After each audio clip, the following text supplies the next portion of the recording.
thread lock. Get our mount to shift here.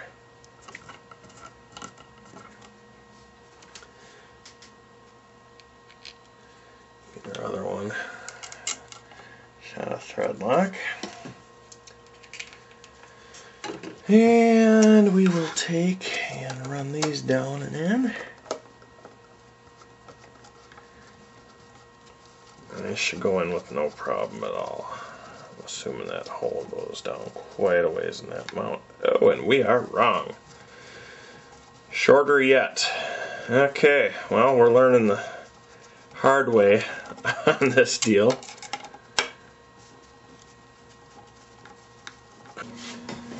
Okay, I found these screws that will work. These are 3x12s.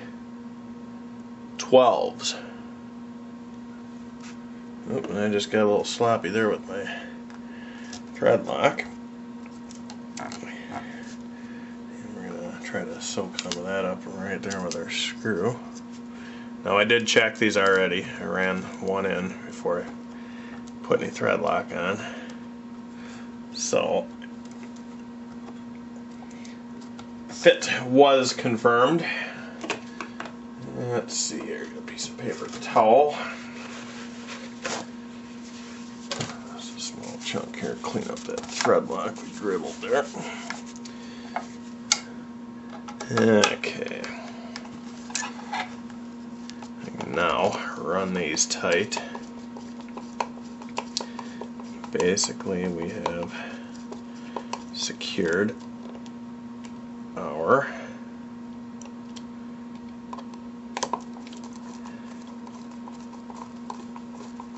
top brace for the center diff.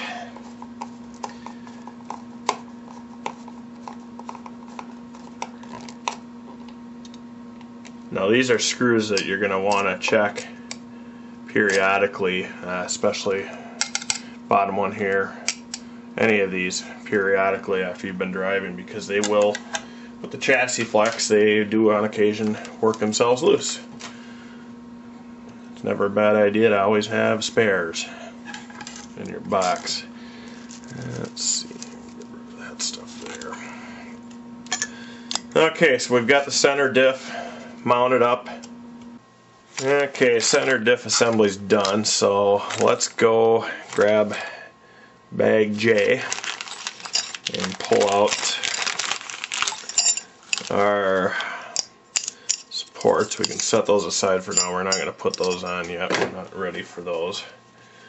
But what we can do is put in our two center drive shaft assemblies.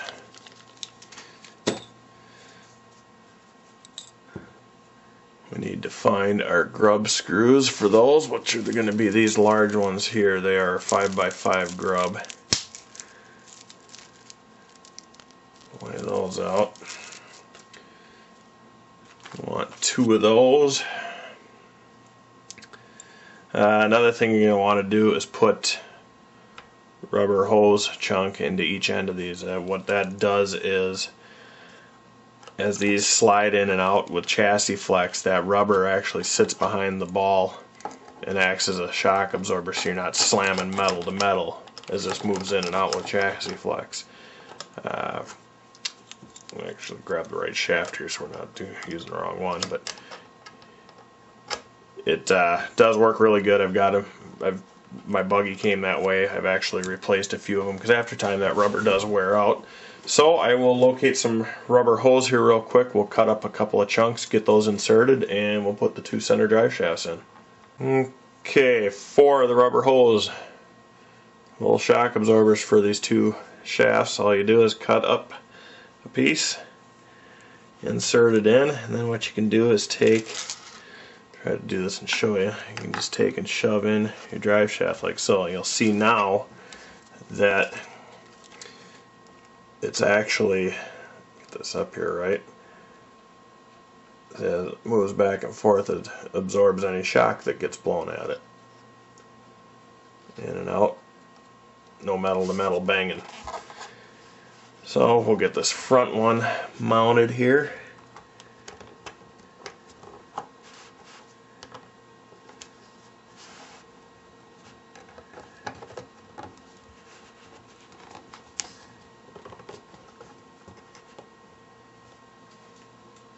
Okay, get your drive shaft slipped on there, then you can take your grub screw and we'll put that on our Allen. Definitely want to thread lock these. Take a lot of abuse throughout the runs. Get that thread locked. Make sure that you're on the flat spot of the shaft.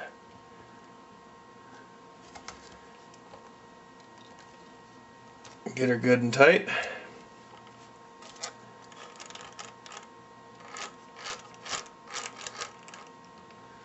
And that's one.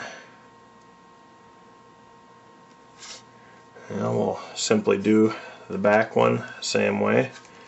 Take our rubber chunk of hose, drop it down in there. You can see that. Kind of hard. It's right down in the center. Put that on. Get the back half installed. Take your grub screw again for the back one.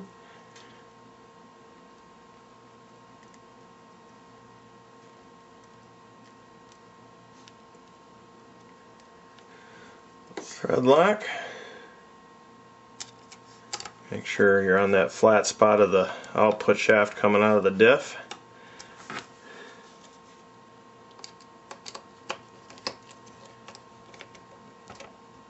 And get that one good and tight.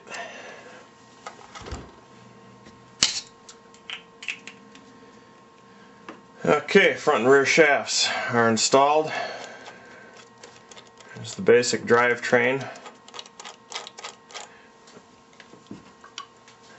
Just a quick shot here. That's what's going to be getting slapped on the front, and there should be no issues with fit. Our steering tower is going to be here. You like to see clearance in between. Chassis flex, you don't want the steering bashing against the end of the motor. This Newcastle 2200 is a long motor, but as you can see, there's basically going to be enough room to get, my thumb in between the motor and that steering post. So the 2200 is not going to be an issue. You're also going to have plenty of clearance underneath.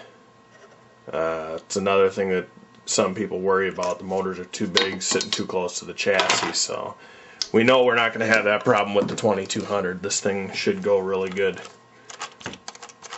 Alright, we'll take a little break. We'll come back and we'll keep on plugging away on this. What we're going to do is we're going to start to assemble the front suspension parts here. Amongst the mess of screws and other pieces.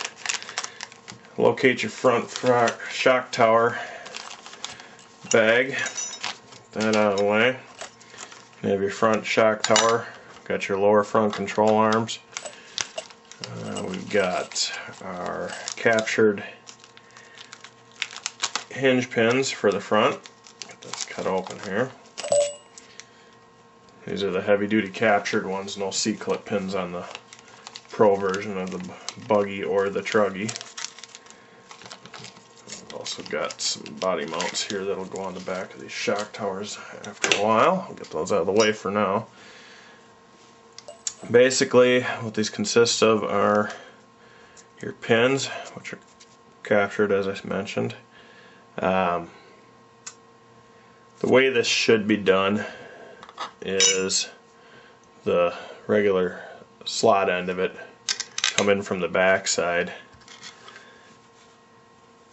and we're gonna get our washer in there,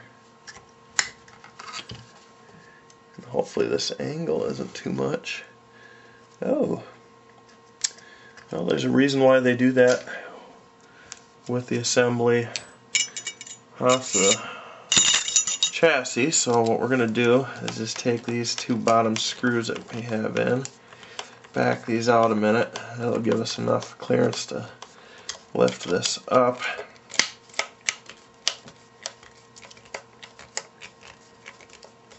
As I said, we're doing this without a manual, so step by step, and